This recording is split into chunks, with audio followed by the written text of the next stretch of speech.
Hi, my name is Benedict.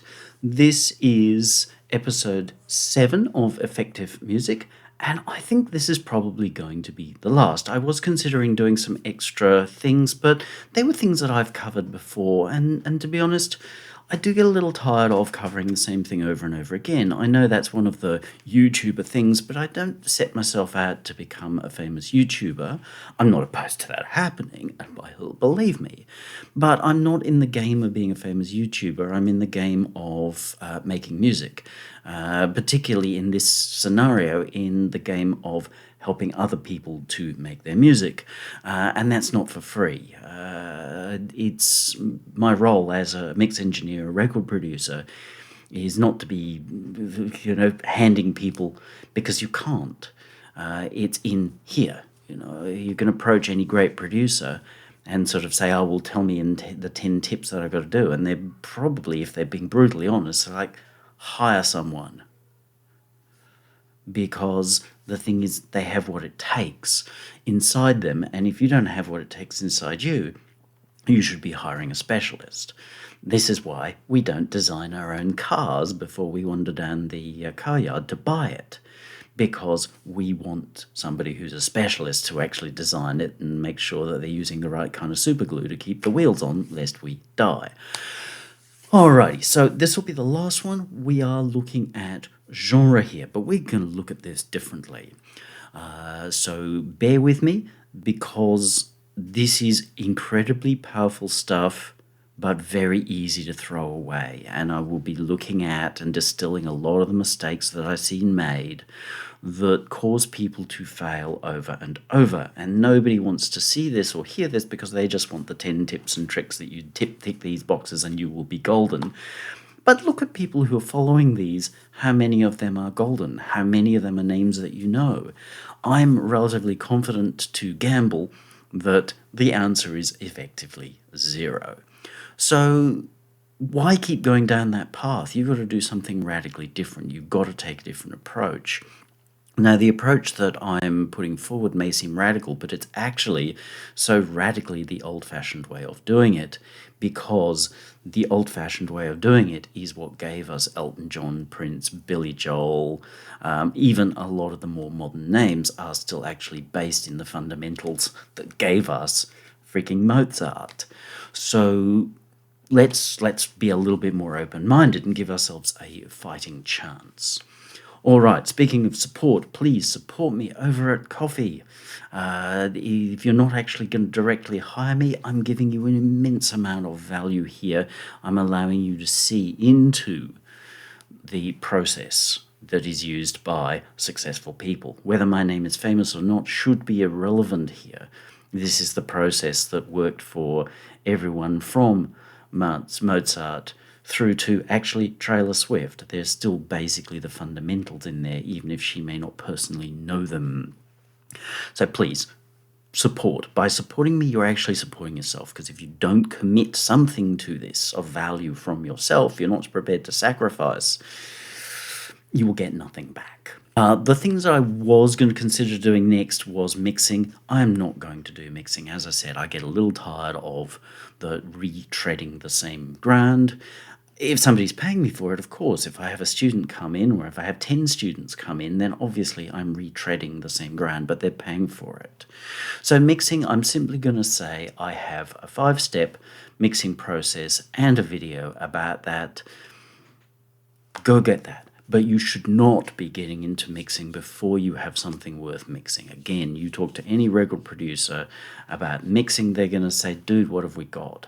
Where's your songs? Are your songs ready to perform?" Because if your song's broken, doesn't matter how amazeballs the mixing process is, how many tips and tricks we apply, you've got a broken song. We will waste your time and money. So let's get into the important bit. Genre. The first question I'm going to ask is genre fixed? Might seem like a very strange question. Is genre fixed?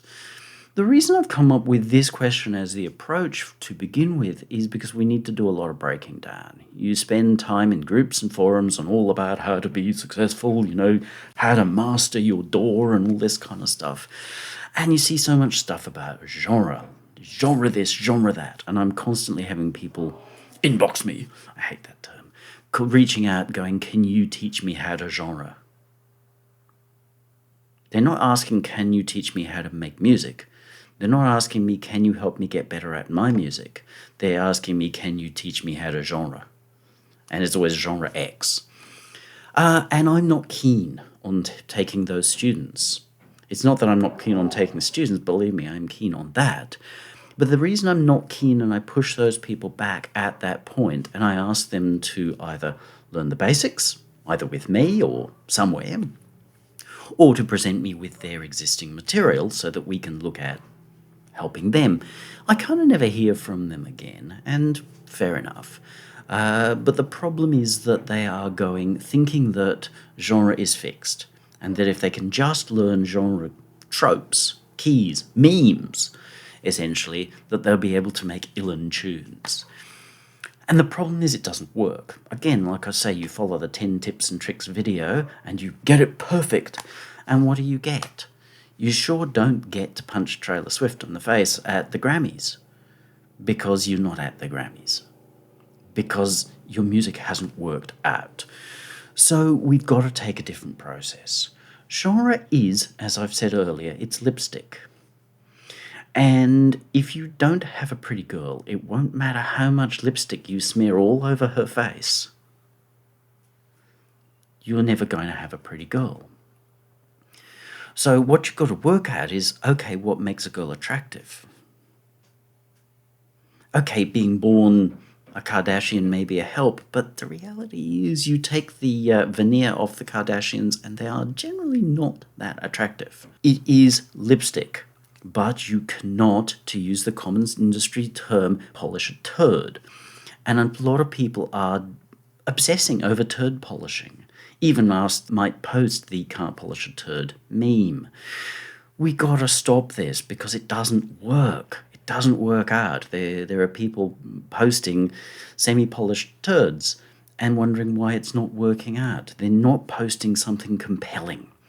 I watched a film last night called The Last Vermeer, starring Australia's Guy Pearce as a rather sneaky, naughty artist. And they make some changes to the story and the reality. But in there, they have, well, they call him a dock worker, a soldier who's not the most erudite. And he's given a canvas and some paints, and he makes a painting, and it's striking. And there are several points there where they talk about what real art is. And that is worth watching, because not only is it a nicely made film, but if you want to understand art, it's actually laid out for you there. And before you go, but that's painting, that's not music, man, you got no idea. It's like, well, dude, you've got no idea yourself. You are shooting yourself in the foot and then wondering why you can't run.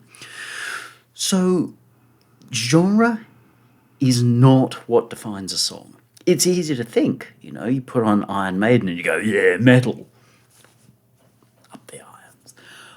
But we can take a song, remove those genre tropes, apply a different set, and it can work. Examples before you go. And I'm going to choose more old examples because things like Postmodern Jukebox are not a good example of this.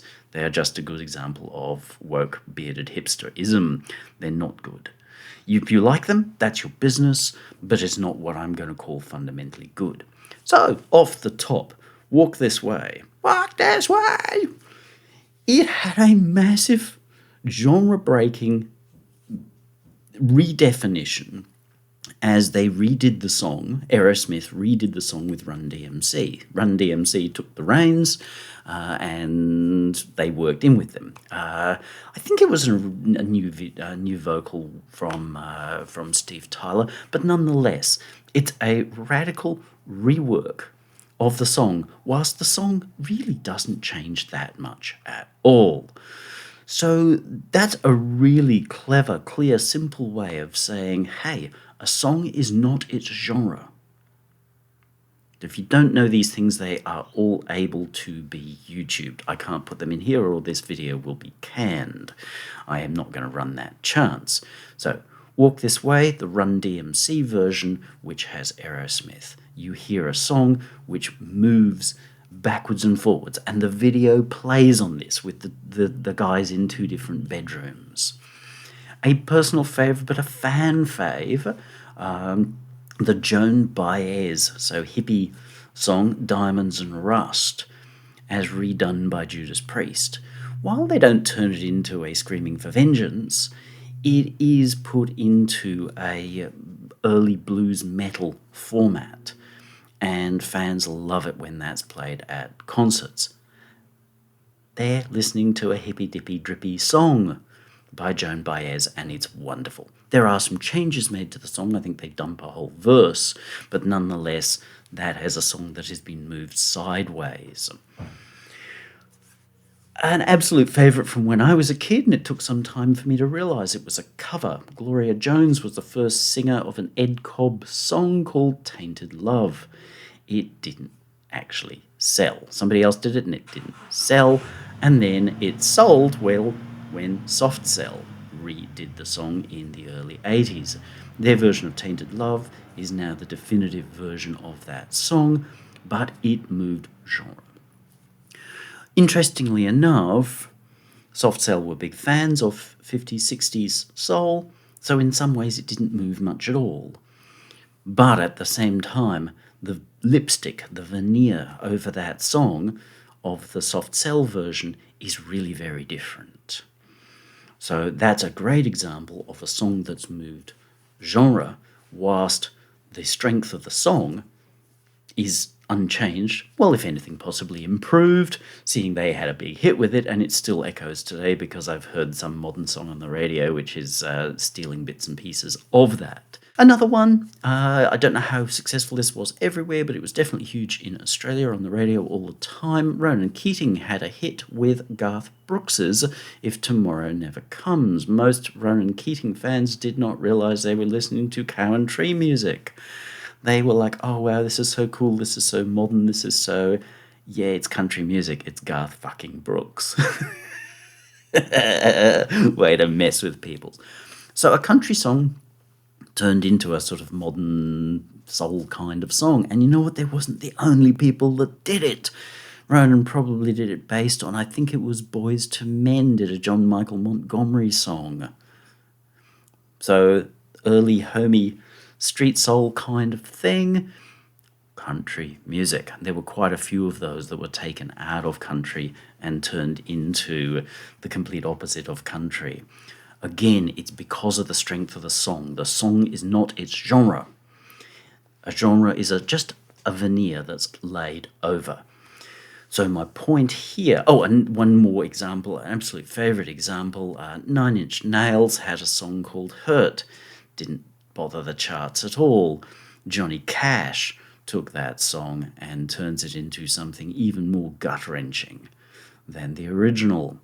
So he turns a industrial or alternative or whatever you want to call 9 Inch Nails. I really wasn't able to be a fan. And when Johnny Cash sings that song, he turns it into Broken Down Old Man Country. And oh my God. So the song is what matters. The way that it's presented obviously is part of it. But if your song sucks, doesn't matter how you present it, it's not going to work. There can be a point at which you can marry song and presentation, but some of that's down to the greater gods of fashion or whatever. But the real point that I keep needing to make sure that you understand is genre is not fixed. A song is not its genre. The idea of saying I'm going to write a genre is incredibly broken unless you already have the understanding how to write music. If you don't know how to write music and you set out, I'm going to write certain genre, how do you know that's even you? It may not actually be who you are. I made these mistakes when I started out. I'm going to write this new wave, EBM kind of stuff, and I did, and I almost got signed a couple of times for it. But I also had a slight advantage over many other people was, A, there wasn't the internet to keep telling me how to make a fool of myself. And B, my father was trained at Guildhall, London. He was a highly trained cathedral organist, classical musician type person who played Baroque on his harpsichord in my bedroom as I'm trying to listen to Deep Purple and Duran Duran, things that matter. bloody Bach, Pachelbel, Scarlatti shit. But you know what? That drove that into me, and I did start to learn to play a few times, so I had the fundamentals of that there were these things like chords and key scales and what have you. I was bloody shit at them, but nonetheless the fundamentals were there. So as I started writing music, people would actually say to me, sounds like canon and D. It's like, yeah, because I'm writing bloody Baroque music and trying to make it sound like industrial. Really important. So how do I make genre X? Well, to start with, genres are based around tropes, memes. The real word is licks. A lick is not actually a riff. People often make the mistake of thinking a riff and a lick are the same thing. They're not. So we've got to work out, well, what are the licks? There is an image that I will pop up from Wikipedia. The licks is the kind of forms that are used, runs of notes, which are common enough in a particular form. Now, they don't have to be applied in a particular place.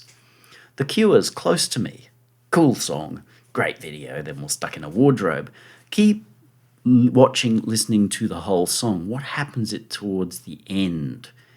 It suddenly starts to move from 80s pop into Basin Street blues. It is covered in Basin Street blues licks. So it's like New Orleans suddenly appears in this 80s song. And the more you listen to it, the more you realize the whole ending of the song is New Orleans jazz blues. What Robert or whoever has done has pulled in these licks, made them fit that song, and whoop, we've now got the genre that is sort of 80s pop with slight goth leanings. We've also got what I'm just broadly referring to as Basin Street blues happening. You just need to know your licks. If you don't know your licks, then you're going to go nowhere. So in many ways, where people are saying, how do I make genre X? Benedict, teach me to make genre X. They're trying to say, what are the licks that I need? How do I need to learn these licks? Now, learning licks before you have much concept of how music works is a dangerous thing. Yes, you may be able to master the licks, which is really a riff, but being able to play that, Smoke on the Water, riff or lick, even though I'm using them interchangeably here, it doesn't mean that you can write a song. It doesn't even mean that you can play the rest of the song. It's just irritating. So don't start by trying to learn licks. Learn how music works, and then you can start to pick up licks, and picking up the licks will be much easier because you'll go, oh, I see what they're doing there. They're using a this or a that. And I'm not going to tell you what they are because I don't know them. I just know that they're there. That's all I need to do for my job. The danger is, as I'm saying, that people will just pick up these licks and then think that if they apply a pile of licks that they will have rock nailed or genre X nailed. You won't. What you've got is a pile of cliches and cloning, but you can't actually make your song work. While there was a lot of from old guys about the overproduction of mid-80s music, there was also a massive amount of success of older artists. So people who'd been there, done that. And so we've got Glenn Fry and Don Henley out of the Eagles doing wonderful work, Roger Daltrey doing wonderful work, and Robbie Robertson, who's just passed away, released a solo record, probably several, but a solo record self-titled in 87, and it is gorgeous work. He's got some tremendous players along with him, Bodine's U2, Tony Levin, Peter Gabriel, on board, walking in and out of their studio as he's making this record, but it is class work. It sounds highly produced, but it's just classy work without some of the immediate piss and vinegar of earlier 60s kind of stuff, because these guys were getting a little older and they were working now on the class of what they knew how to do rather than just going, I'll throw shit at the wall and see what sticks, which was the piss and vinegar approach. Neither is right nor wrong, but if we break down Sex Pistols, Black Flag, any of these kinds of Sham 69 kinds of acts, we find that their fundamentals are right. Now, it may have been that when they lobbed up to the studio, the producer might have gone, dude, your song's broken. You need to play it this way, but you can still do it with piss and vinegar. But it's fundamental as why they work and why we can remember acts like Sham 69 now, despite the fact that there is little more than piss and vinegar on vinyl. So you cannot fall into the danger of saying, I'm going to learn genre X, because it won't get you there. Even if you learn millions of licks and quite a few riffs, you won't have anything but cliche and cloning, because you won't know how to put it together, the bigger structure. Everything in this series is about how do I get the bigger structure, from understanding how your octave works, your key scale that you're working in, through to how to put your chords down, which is your skeleton, to extrapolate that into a bass, to be able to extrapolate melodies. Now, yes, of course, again, I remind you, you can just write a melody, a pretty melody, and then work out how to do that as well. It's easier to do once you've worked it out the other way. So it's all about finding balance, but what matters is you've got to find your balance. Now, a student just sent me his, finally got him to just do the exercise. I had to be quite specific and say, only use this, only use. I told him exactly which instrument, exactly which sounds to use, to get away from him trying to still write something that was tied into genre or whatever. And you know what? It was markedly better than what he normally sends me, where he's trying to write his genre thing. Because he had to focus on only being a working piece of music. There were still issues, but fundamentally everything that was there was far better. Now the thing is, this guy's struggling because he's not finding his balance. He's not finding his balance. He's not finding his sound. He's not finding who he is, because he's so focused on finding a genre. Your genre comes to you. As I often say, Kenny Rogers, super loved guy in country and off into pop, actually wanted to be a jazz or swing singer. He's not very good at that, to be perfectly blunt. He did release a record with David Foster, I think it was, so, good pedigree.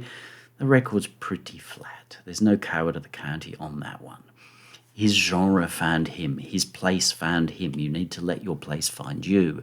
And the only way that can happen is by you having your basics of being able to know how to make a piece, any piece. And you've got to start by learning without genre. It's vital. Learn without genre. Simply make music. Genreless music. So I forced this guy. I said, you can use this piano sample. You can use this bass. An electric bass, not a dum-dum-dum-dum-dum disco bass, and a flute and a French horn, because we share the same software, so that's what I knew he could use and get results. So he's being forced to just make music based on what he's got, rather than trying to pull in the right tips and tricks and genre tropes. And it is improved where he's at straight away. There are some issues. He is breaking some of the rules. That's not to say you can't do it the way, but I don't think he's actually got up to the video yet of rhythm, but he's broken some of the rhythm. So he's broken some of the licks. The way rhythm works is tied to licks. The way that rhythm in disco works is a certain way.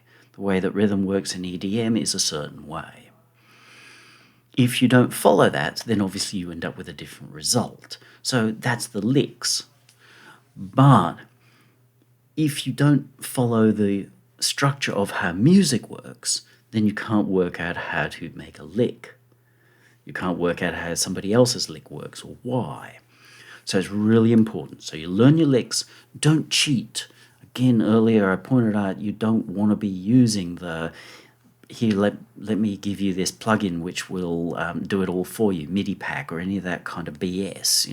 In Reason, it's players that, here I'll give you Insta amazing bass lines or Insta chord progressions or whatever. You will learn nothing. They will actually undo you. Stay away from that. Once you learn how music works, then you can start to find your own licks and riffs, and that's what matters. The reason that Gunners went straight into the charts with Sweet Child of Mine, which opened the door for their other hits, is because that riff, it's like, wow, there's nothing hard about the riff per se. Any competent player could play it, but that's a unique riff that comes out of, I'm not quite sure who. We're going to assume Slash, but we also have to assume Axl and the rest of the guys. Duff turns out to be a far better musician than we initially thought once he stopped being a heroin addict. All right, so now how do I learn genre X? Well, start by not trying to learn genre X. Start by learning music. Learn music for the sake of music. If you think that's not cool, then you don't have music in you, or you're being closed to music. If you're working with, like the exercise that I forced on my student here, was to only use those 4 sounds. Can't go off and say, oh, but now I need to find a cool genre sound. He sort of tried within that, and hopefully he will follow the lead to step away from that. But you've just got to find music. Once you've found music, and music flows in and out of you, like it goes in and you're like, I'm feeling music, then you can have music feeling coming out of you. So don't learn genre X. Once you've got music flowing in and out of you, then you're going to find the point where you go, I get how that's done. Then you're starting to pick up and understand licks, which are related to whatever genre. And sometimes you'll be like, I can remember the time where and I can't do it now, but I kind of worked out the lick, the nice little melody for Rod Stewart's Do You Think I'm Sexy? And I was like, how cool is this? I kind of worked it out. So we'll look a little at converting a song. We have been working with this, the world's most genre-less song, or piece of music, but everyone calls everything a song these days. And we are going to look at how it can be converted. Now, I really struggled with this, and I've had a lot of problems with the how do I do this, because one of the problems with the genre people is they expect exact. And that was never the case with genre, really, until I didn't hear this until the early 90s. And now it's so brutal that if you present something in a group and, let's say it's a particular, let's say it's Dungeon Synth, because this happened to me. I presented my Run from the Sun in Dungeon Synth because all the metal groups told me, you can't do that. It's like, how messed up is that? When I started out, playing around with metal directly in the mid-90s, metal was going through a bit of a thing at that time, but it wasn't classic metal. It was all death metal-y kind of stuff. But nonetheless, a lot of the guys were really open and really cool. There were a few idiots who'd only got one Deicide record were like, you can't do that. But a lot of the guys who were serious about metal were like, wow, you're reinventing metal. They could hear the metal in what I was doing. The EP was called Penance. You can find it on my Bandcamp. They could hear what I was doing, and they were, even if they didn't personally dig it, they were like, this is fascinating because you're taking our form and you're reinventing it in another form. And a lot of them were really like, this is super cool, and then they loved that I was doing it. So my tapes got sent around the world and what have you. And again, I almost got a distribution deal in France. That was all cool stuff. And then when I did it again with Run from the Sun, the metal people were like, you can't do that. That's not metal. That's not how we do it. You can't. You're not using a BC Rich Warlock. You can't do that. And that's like, that's wrong. That's not music. That's just fascism. It's like Jew killing. It's like, why do we let this happen inside music? So I was concerned that if I try to set a particular genre, people are just going to say, you got it wrong, we can't take you as credible. And it's like, well, I don't really care about those sorts of people. But I also know that so many people are infected with that kind of plague. So I said, I'm simply going to revoice this piece, make some alterations so that it's clearly different. So we've been working with this, and I turned it into this.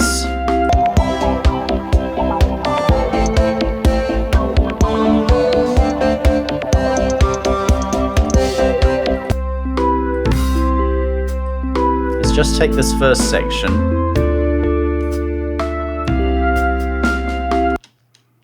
Let's go back.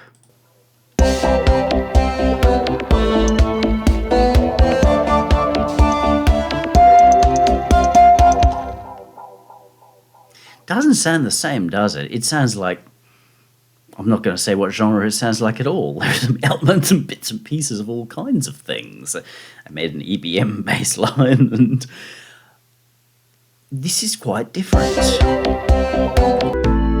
This is fundamentally correct musically. This is different.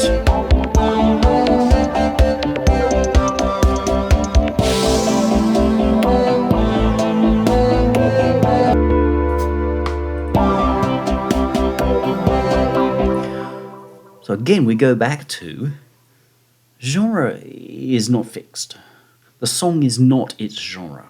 The song exists, the piece of music exists, and then you can put lipstick on it the way that you want. So I've re-lipsticked this song.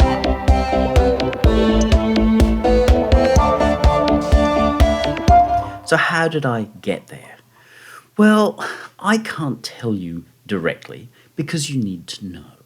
Now, if you are following and doing the exercises all the way through this video series, and you've got to the point where you're like, I can actually make music. It might well sound like this, and genre-less, but this is exactly where you want to be, is where you need to be.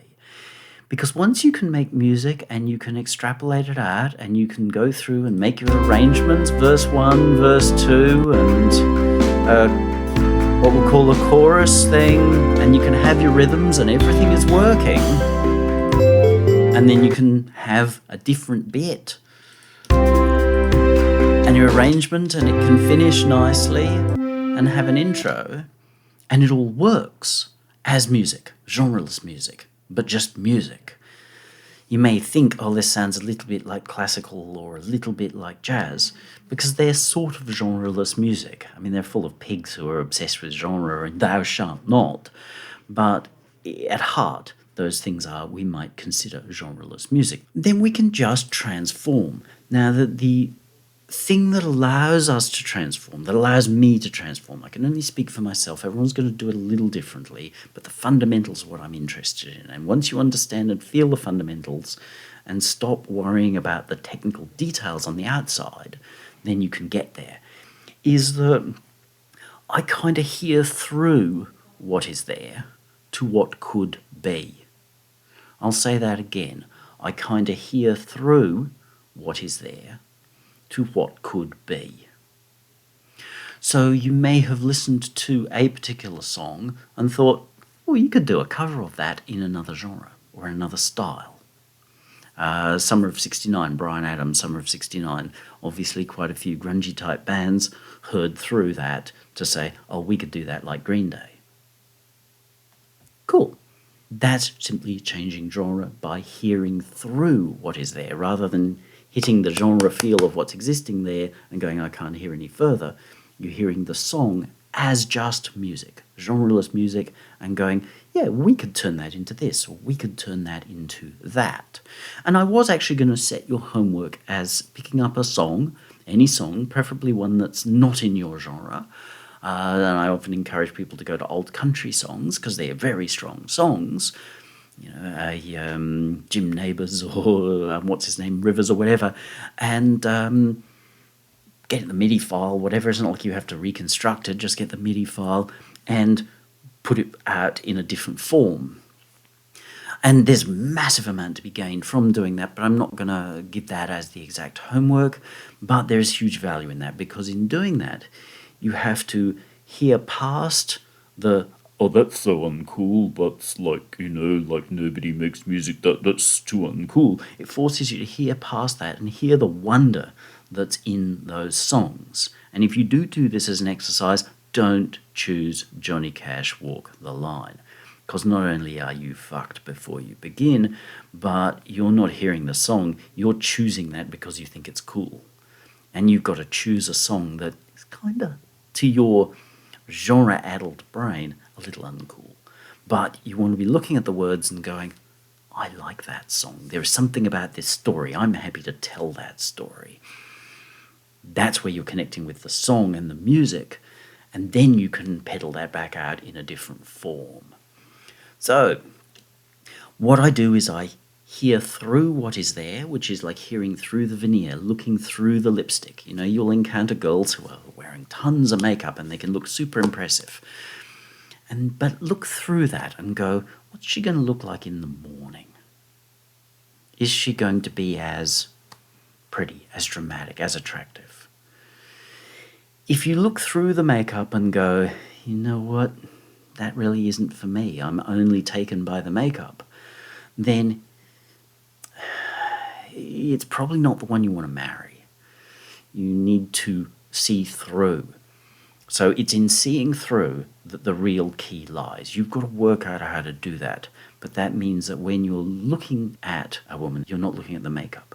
When you're looking at a song, you're not looking at the genre. You're looking at the song itself and going, what is this? Now you're connecting with music. Remember, you need to connect with music before you can actually put music out. So I took this song and we'll work through roughly what I did. I started with the lead because to me that's the most important part.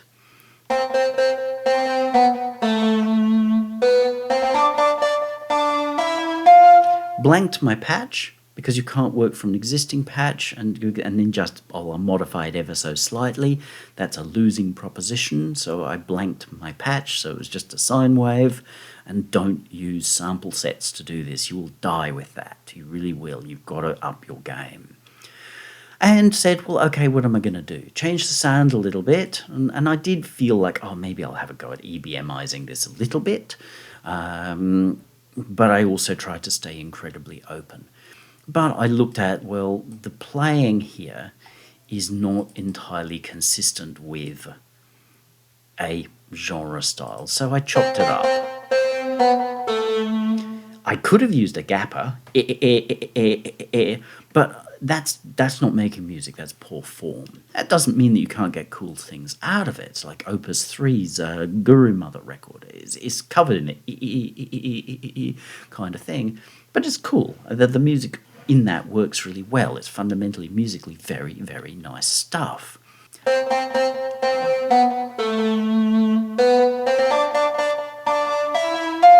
So this is the same melody as we had before.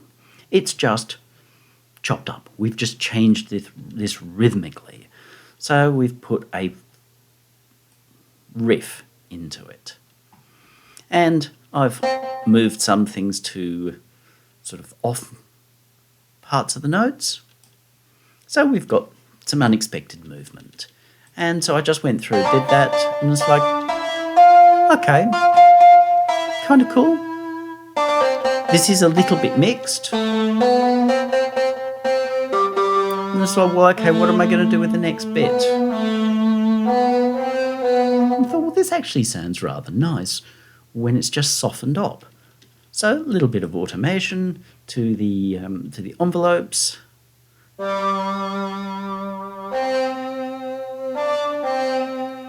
So now I've taken this and given it twice the amount of variety. Cool, easy, done. Then, well, okay, what am I going to do with the response? Because this melody is always in two call and response.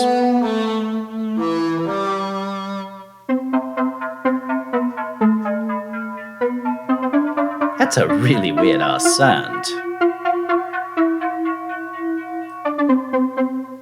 Most people would stop here, but I wanted it to be interesting.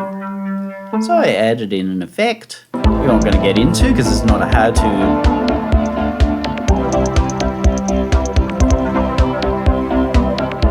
So we get the repetition of this, but there's something interesting happening in there as well. It's all about just being interesting, really.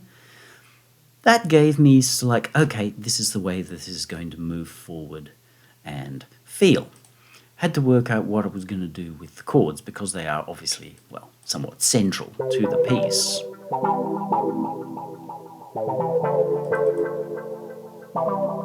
So I did a little bit of column A, a little bit of column B.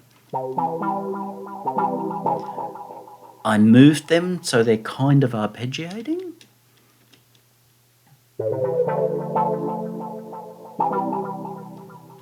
So they become interesting. But they just provide body. If we mute them,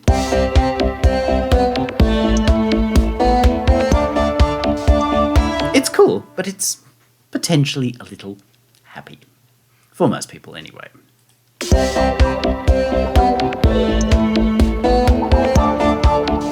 So they're adding a body in the middle. It is potentially kludgy, but we're trying to build some tension here, make people feel righteously excited. So that was my chords done. Bass line. Had to look at the bass line because the bass line was rather predictable. As I said earlier, I was like, well, okay, let's make it an EBM type bass line. So I took my memories of front 242, didn't change any of the notes in here at all, just put it through an arpeggiator to make it funky. You might see quite a lot of instances of my Hertz box, which has just been put out by Higher Hertz for free as just part of the sound making thing, but we're not going to get into that here. And so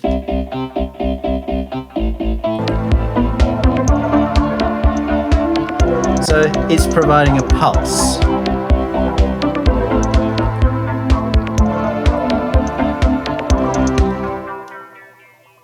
That's gotten us most of the way there. I then thought, well, what do I do with regards to strings, etc.? I decided to leave them alone and went to drums. There was the existing drums, which went a lot like this.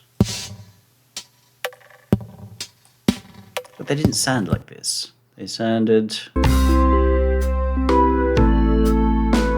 that was the original drums, which obey all the basics of beat division to create the rhythm. So there's nothing odd in there.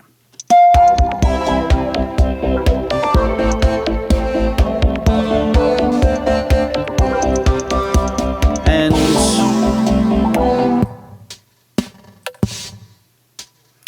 these I didn't alter at all, other than to give them a new sound set. And I made these sounds from scratch.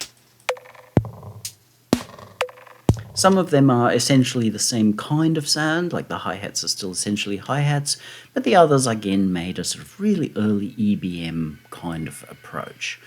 So by early EBM, I'm talking about sort of 1980-81 kind of style, not the later techno kind of thing. So it's an interesting set of rhythms with interesting sounds. And then I applied a second set of drums over the top.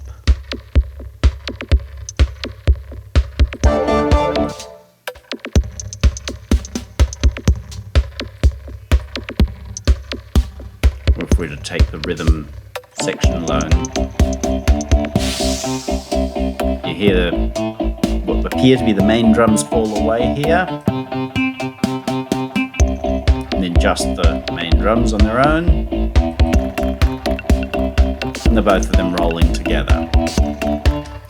It is somewhat cluttered, but that's deliberate.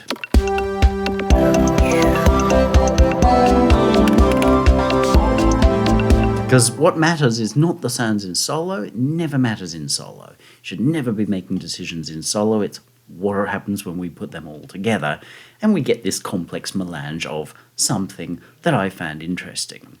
Again, if you're going, but that's not the... that you need to get the hell over yourself or leave music completely, because you're not here for music, you're here to gamer in a certain game. So it's like if you're a gamer and you only play a certain genre of war game, then you're really not a gamer overall if you refuse to play Frogger, because Frogger's not cool, that's not how games are made. Then, yeah, we all have our preferences. But if you refuse to game a Frogger, then you're not a gamer, you're just a Gears of Gore-er. And there's a big difference between a gamer and a Gears of Gorer. So there's a big difference between somebody who only death metals or only traps and somebody who's a musician. So great musicians can walk in and out. Tony Levin, who I mentioned before, amazing bass player, Peter Gabriel's pet bass player, and he could play anything that he set himself to do, probably at the drop of a hat. But at the same time, if Mr. Steve Harris was having a little bit of an off night and decided that he wasn't going to play with Iron Maiden that night, and Tony Levin was walking past and he said, "Oh, here, Tony, I'm not going on stage tonight, you better do it for me," Tony's going to be like, and Iron Maiden wouldn't be Iron Maiden that night. It's not because Tony Levin couldn't outplay Steve Harris every night of the week, even while standing on his head, because he's an awesome player, and I'm sure much better than Steve Harris, if we want to be so childish about it. But at the same time, Steve Harris is Steve Harris, and Tony Levin, while, as I say, could outplay Steve Harris, Iron Maiden wouldn't be Iron Maiden that night. But at the same time, Tony Levin has enough music in him that he could actually get the band through if needed. So the thing is, genre counts, but music counts more. So focus on the music, and then you're going to find the genre comes through. So here, we focus on the music, and we had this, which was a little... Now we have reinvented it with a different feel. I know I keep pushing this, but this is the thing that I see that people get themselves so stuck in. Then it was simply a case of mixing it, and as I said, I'm not going to get into mixing. The first thing that I also did when I decided, okay, I'm going to change the feel, was that I changed my reverb to suit the feel that I was looking to move into, because there's no point having a reverb that doesn't fit, or no reverb, and struggling to push into a form when you don't have the right room. So if we want to have people feel that, oh, this is a nice underground jazz club with 8 patrons, then we need to create that feeling or space before we start doing it. Because if we're pushing into a reverb, either no reverb, so if it's feelless, or if we're pushing into a reverb that's like Bon Jovi at a stadium, then we're always going to struggle to have that feel of, the little intimate jazz club that only 8 people know about. So that's a Benedict way of doing things. That's really it. So we'll recap. Why did we leave genre out? Because music is irrespective of genre. If you think that music is a genre and then there's some shit happening underneath it to create the genre, you've got to ask about. Music exists, which is why music can exist in lots of different genres, and we can actually take a song and change its genre. We can take Walk This Way, give it to Run DMC, and turn it into a rappy thing, while still being recognisably a rocky Aerosmith thing. We can take Hurt of Nine Inch Nails and take off all of the bit-crushing splattiness and oh, woe is me, I'm so messed up. Give it to Johnny Cash with a Dreadnought and change the feel of that song, but the song itself is what works. So the music is always there. The genre is simply the lipstick that's put on it. So we really should learn music without genre. So those teachers who say, here, I'll start you with Yngwie Malmsteen. Look, you do...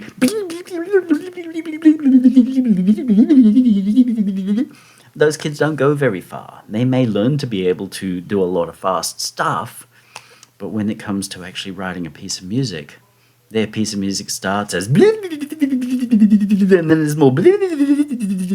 followed by... and people are like... because they've got no anything for anybody to hang on to, because there's no music inside that. The I Want to Hold Your Hands or I Was Made for Loving You work because they're great messages, but they're also wrapped up around fundamentally great music. It might be simple, but it works. So the aim about getting rid of genre means that you can be working on the music and getting itself there. So how do you make genre X? First, by not making any genre at all. Once you get to the point where you can make music, that's like, oh, this is music. You know, when my students sent over today's exercise, finally doing just the exercise, not a whole lot of other stupidity on the outside that just was tripping him up and causing him to fail, and get upset. Once we finally got and it's like, this makes more sense than anything you've ever done. Musically, it works. There were some nips and tucks we needed to do to help him improve it, but it's nips and tucks on something that fundamentally is starting to work, which means that if he keeps doing this way, even just using the same 4 instruments over and over to go, okay, this one sounds a little bit like, you know, butterflies and hippie shit, whereas now I'm going to take these same 4 instruments and I'm going to create a different feel out of this. Now he's starting to understand scene, story, and therefore extrapolate out into genre. So if he's got his hippie butterfly shit piece, he can say, okay, well, I'll keep the flute, and that bass is maybe a little bit too heavy-handed, we'll swap it for a cello, and the piano, well, that's just a little too mechanical, we'll swap that for a Rhodes, and more butterfly hippie shit-eyes that song, therefore expanding it into a genre. And the other one, which is all very dark and brooding, you can go, well, okay, we'll take that flute sound and we will turn that into, we'll actually call Dave Mustaine over and say, Dave, have at it. And he'll tornado of souls it. See what I'm talking about? That's how the genre will be built out of the scene and story that's being told there. Once you understand music, then you can start to pick up and make sense of licks, which is the styles, the genre tropes, the memes that make that style. We can hear certain sorts of playing, boom, boom, boom, boom, boom, boom, and go, oh, that's that genre. It's rockabilly. Straight away, it's rockabilly. That's a lick. So we can learn those and understand those so much better once we understand music. If you don't understand music, no matter how much you can do that, you'll never be able to write a Stray Cats song or even play one properly. So you've got to find your balance of the music, you learn your licks, then you can start to apply your own licks and your own riffs, which is where you hopefully can come up with a sweet child of mine of your own. You hear through what you have. So you've got the music, you can hear through it. And just as I'm saying, with my students' piece, it's like, oh, the flute and it's pretty and what have you. I can hear through that and sort of say, okay, we could turn that into, new agey stuff. Something else he might send through and might say, oh, look, we can make that a lot harder. Which is the role of a record producer, but it's also the role of the musician to be able to say, okay, I can hear where this can go and make something from it. Until you can get there, focus on just making the music without genre, which is the doing this bit, so that all of this works. But don't go trying to make this into a genre piece until you can actually make it a full piece. Because there's nothing worse than somebody making an 8-bar loop of the perfect genre and then not being able to go anywhere with it. Because all they've done is copy and pasted licks in. You've got to be able to work out, how can I move to the next section? And to be able to do all the parts that are necessary, you need and this is a poor brain. But it makes a bit more sense now.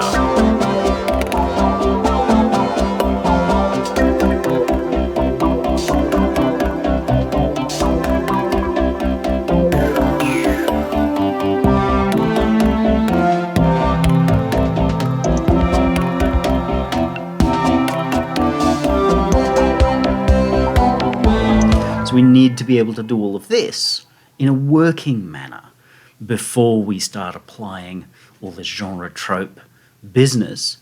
And then you're going to find that, I move forward. But you're also going to find that you move forward in a way which is you.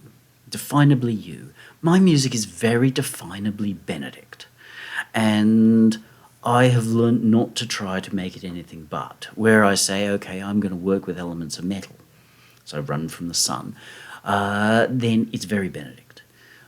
This, I do believe, bears some hallmarks of very early EBM, but it's very Benedict.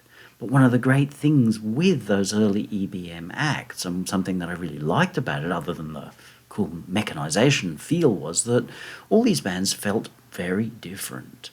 To the outside ear, yes, Nitzer Ebb and Front 242, you might make the mistake of thinking they're the same thing, but by the time you spent more than a few seconds, Nitzer Ebb, Snowy Red, Front 242, the Neon Judgment, in those early years, like pre-85, Skinny Puppy, bloody hell, they were so unique, so different from one another. There was something that held them together. Well, there's nothing that held Skinny Puppy to anybody. Well, I mean, I guess you could sort of say, well, okay, yes, I can see that they've probably been listening to Throbbing Gristle, but Skinny Puppy, you need a degree in insanity to listen to their stuff, even their pop music like Vivisect is like.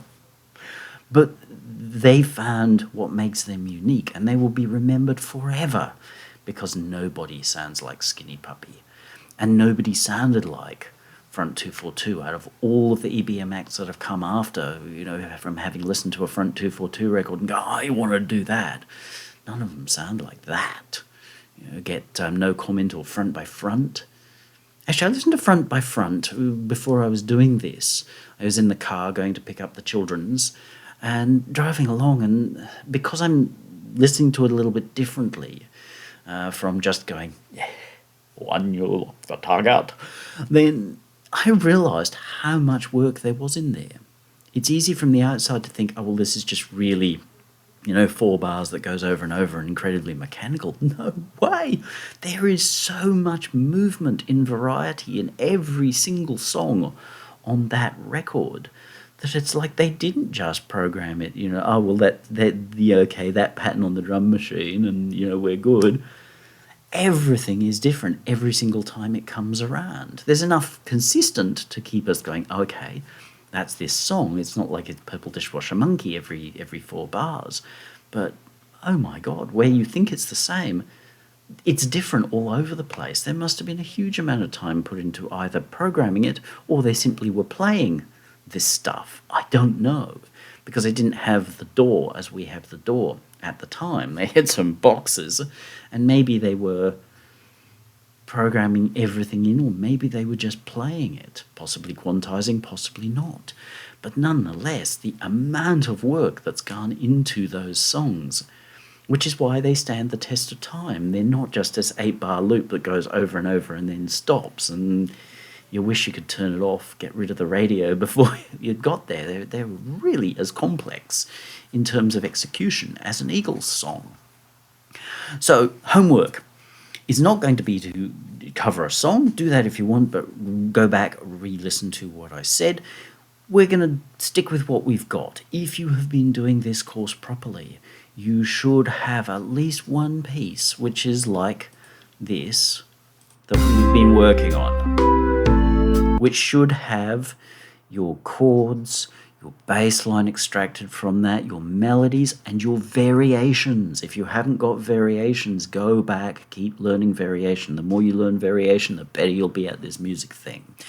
Extrapolate it out into an arrangement. It doesn't have to look like this, but it has to be an arrangement that has form, not just continuing variations off into randomness. That's not really a form. It's got to have a form. And there has to be the bit in the middle, the screaming guitar solo bit, however you want to express that. Remember, it's not about rules, it's not about doing it a certain way, but we do need to have a form for our piece so that it makes sense. So the listener goes, that was a good ride, I want to go again. It also must have an ending and a beginning. You should have one of those. Take something that you've got is your homework and work it up into a different sounding piece. So you may take the method that I took here, which could be simply to export your MIDI as a MIDI file bring it into a new session and assign sounds to it, preferably not presets or samples. It is better if you make your own sounds, but I know a lot of you are like, oh, but I don't know how. But you don't know how until you do it. You didn't know how to make proper music until you started doing this. It doesn't mean that being a sound designer is your future. It just means that if you know the basics, you know what to look for when you're bringing in somebody better, or if you are starting to work with somebody better and they say, hey, can you do this? You're a little more able to do it. Either way, it's good for you. But do whatever it takes without using shortcuts, because the problem with samples is they're shortcuts. So either way, bring in the MIDI and work new sounds, and then rework what you've got, which is probably more rhythmic than just saying, oh, I'm going to write a whole new piece. Because if you get to the end of this and the pieces are not recognizable, like this is very recognizable.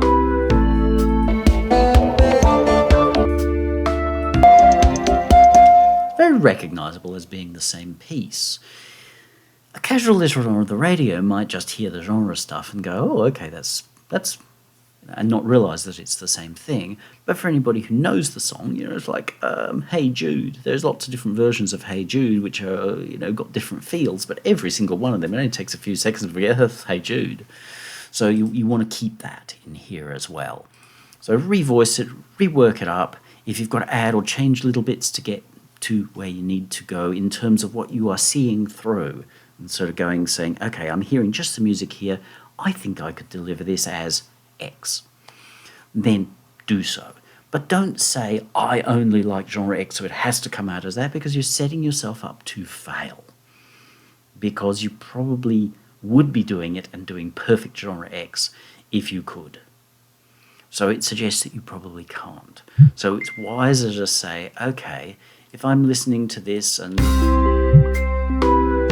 maybe I can hear a little bit of jazz in here, in which case I might say, okay, let's swap these sounds so that we aim for a more jazz kind of feel. And we make little changes to the piece, just so that when it's done and we A-B them, and it's like, well, that one's kind of nothing genre. This one, yeah, it's got some elements of, anybody should be able to listen to this and feel like it's a little bit jazz. Put a mix on it. Great, you're done. You've now written a piece which is publishable. It should be, and you probably should publish it. I would love to see people publishing these pieces. The greatest way to do that would be to use OBS, as I'm doing right now. Screen record your piece playing. The nicest way is perhaps if you just do something like this, your DAW's version of this, because who cares what devices you used. If you're just showing us your plugins, you're an idiot. Let us see the piece like this. Just screen record the thing from beginning to end, not with your camera, because that just says you're an idiot as well. Sorry for being blunt, but these are dick moves. Record this and boop, publish it on YouTube and link it in here. If you go linking things that are clearly not related to this course, I will remove them. But if you show, and we can clearly see that this is a result of your having done this course, this is good for you because it's like, cool, and it's good for everybody else who's like, I see how this works out. All right, that's our hour. You may leave now. Go forth, propagate. Please do your homework and please keep going over the variation thing.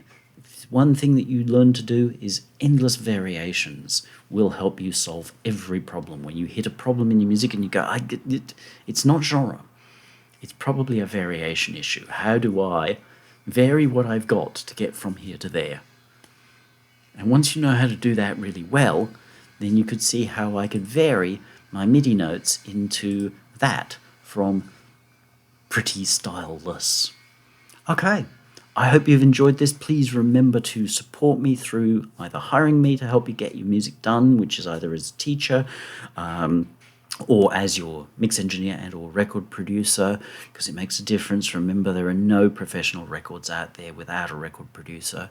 It's just a stupid move to say, I'm going to make an Amazeballs record, but I'm not going to have a record producer. It's just like, oh yes, I'm going to buy the Titanic, but I'm not going to have a captain for the ship because it'll look after itself because it's a good ship. That's going to work out well for you. You're going to need a new Titanic pretty soon, I can tell you, boys and girls. So keep going that way, and support yourself by supporting others like me. Head over to my Coffee at least. If you have questions, pop them down below. If you have ideas for things that you'd like me to cover, the best way is to actually hire me directly. Honestly, getting me to make more free videos is getting less and less attractive as the years go by, I gotta say, because there isn't a return from it. There isn't even enough people, when you look at my videos, saying, "Hey, wow, Benedict, you really helped me out here. Look what I did as a result of this." So if you want me to continue doing this, you've gotta actually support. Otherwise, you're not supporting yourself. Okay, that's enough. Get out there, do cool stuff, make sure you publish it, and go again.